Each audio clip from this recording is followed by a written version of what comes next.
కాస్త చలికే వణికిపోతూ ఉంటాం. ఆ కుర్రాడు మాత్రం మంచు కొండల మధ్య తిరిగొచ్చాడు. పరిశోధకులు, శాస్త్రవేత్తలు, సాహస యాత్రికులకు సింహస్వప్నమైన హిమఖండం అంటార్కిటా యాత్రను ఇంటర్ చదివేటప్పుడే పూర్తి చేశాడు. కెనడాకు చెందిన ప్రతిష్టాత్మకమైన ఆన్ ఐస్ సంస్థ నిర్వహించే సాహస యాత్రకు భారత్ నుంచి ఎంపికైన ఒకే ఒక్కడుగు నిలిచిన విశాఖ కుర్రాడి విజయగాథను ఇప్పుడు చూద్దాం.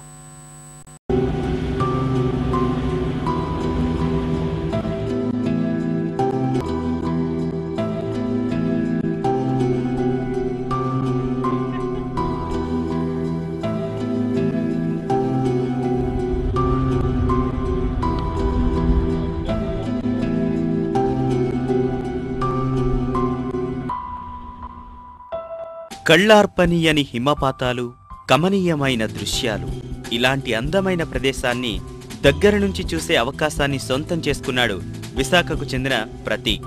ఇంటర్ పూర్తి చేసిన ఈ కుర్రాడి అసాధారణ ఆలోచనలతో పాఠశాల స్థాయిలోనే అరుదైనదిగా భావించే అంటార్కిటికా యాత్ర చేయాలనుకున్నాడు. పట్టుదలతో కెనడాకు చెందిన స్టూడెంట్ ఆన్ ఐస్ సంస్థ నిర్వహించే అంటార్కిటికా యాత్రకు ఫోటోగ్రఫీలో ప్రతిభ చూపి ఎంపికయ్యి ఆ ఖండాన్ని చుట్టివచ్చాడు.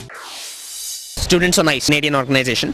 సో నేనేమో దాని గురించి బ్యాక్గ్రౌండ్ రీసెర్చ్ కొంచెం చేసుకుని అప్లికేషన్ ప్రాసెస్ అంతా చూసుకుని అప్లై చేశాను. అప్లికేషన్ ప్రాసెస్లో you need to show some environmental conservation వైపు ఏమైనా ఇంక్లినేషన్ చూపించాలి. నా ట్రంప్ కార్డ్ ఏమో ఫోటోగ్రఫీ. సో ఫోటోగ్రఫీ మీద నేను వెళ్ళాను. Photography, conservation photography plus advocacy, అంటే speeches, debates on sustainability, development versus environment, అలాంటివి. కాస్ట్ ఏమో 8 lakhs. అన్ఫార్చునేట్లీ నాకు స్పాన్సర్షిప్ వచ్చింది. ఒకటేమో అడ్వేట్ అని రెన్యూబుల్ ఎనర్జీలో ఉన్నది, ఇంకోటేమో tech Mahindra, Phoenix IT solutions Vizag, and national centre for Antarctic and oceanic research. ఇదేమో గవర్నమెంటల్ ఆర్గనైజేషన్. సో వాళ్ళు కూడా స్పాన్సర్ చేశారు. పలు రంగాలకు చెందిన శాస్త్రవేత్తలు, నిపుణులు సహా ప్రపంచవ్యాప్తంగా వివిధ దేశాలకు చెందిన ఉన్నత తరగతి విశ్వవిద్యాలయ స్థాయి విద్యార్థులు ఈ యాత్రకు వెళ్లిన వారిలో ఉన్నారు. భారతదేశం నుంచి ప్రతీక్ ఒక్కడే ఈ యాత్రకు ఎంపిక కాగా కొన్ని కార్పొరేట్ సంస్థలు చేయూతందించాయి. They want to take students అక్కడ తీసుకెళ్ళి they want to show students అంటే what we have done to earth and what is the actual earth. So అది అయిపోయిన తర్వాత దే వాంట్ టు అంటే generate that interest to conserve అంటే change the perspective, అంటే respect for nature, action basically action causing agents. గతేడాది December 27 నుంచి 2013 జనవరి 10 వరకు Antarctica యాత్ర సాగింది. కెనడాలోని టొరంటో నుంచి దక్షిణ అమెరికాలోని యుషియాయాకు యాత్ర బృందం చేరుకోగా అక్కడి నుంచి ఐస్ బ్రేకర్ ద్వారా అంటార్కిటికా ఖండానికి యాత్ర సాగింది. ప్రతి మజిలీలోనూ మరిచిపోలేని అనుభూతిని ప్రతీక్ సొంతం చేసుకున్నాడు. రిస్క్ అంత పెద్ద రిస్క్ ఏం కాదు, అంటే రిస్క్ ఉన్నది, అంటే కానీ as long as you're not అంటే పిచ్చి పనులు చేయకపోతే బాగానే ఉంటావు. అంటే ఇప్పుడు సపోజ్ లెపర్డ్ సీల్స్ ఉంటాయి 12 foot లాంగ్, అంటే అబౌట్ 3 meters లాంగ్. 12 foot అది అలాంటి యానిమల్స్తో ప్రాబ్లమ్స్ ఉంటాయి. వేల్స్ ఆబ్వియస్లీ ఉంటాయి, కానీ లేకపోతే వాటర్, విండ్స్, అది మేజర్ టెంపరేచర్. సో ప్రాపర్గా డెక్ అయి ఉంటే, ప్రాపర్గా నాలెడ్జ్ ఉంటే ఎలాగా వేసుకోవాలి, ఎలాగ బట్టలు వేసుకోవాలి, ఎలాగా సీ సిక్నెస్ ఎలాగా బ్యాటిల్ చేయాలి, అది ఉంటే ఇంకా మినిమం ఫిట్నెస్ ఉంటే, మినిమం ఫిట్నెస్ అంటే ఒక 90% కన్నా ఫిట్గా ఉంటే చాలు.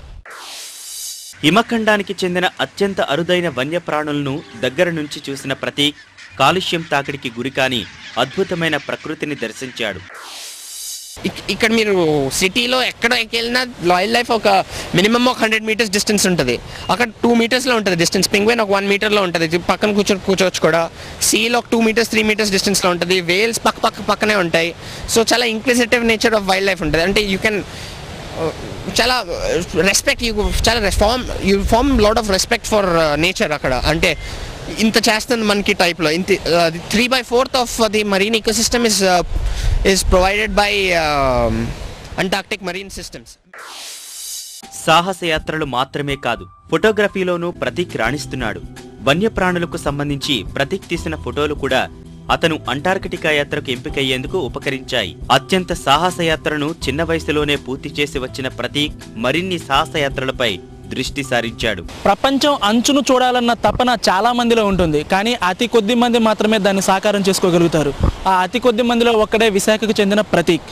చాలామందికి ఊహల్లో సైతం సాధ్యం కాని అంటార్కిటికా యాత్రను దిగ్విజయంగా పూర్తి చేశాడు. విశాఖపట్నం నుంచి కెమెరామెన్ సిహెచ్ శ్రీనివాస్తో నాగేశ్వరరావు, ఈటీవీ న్యూస్.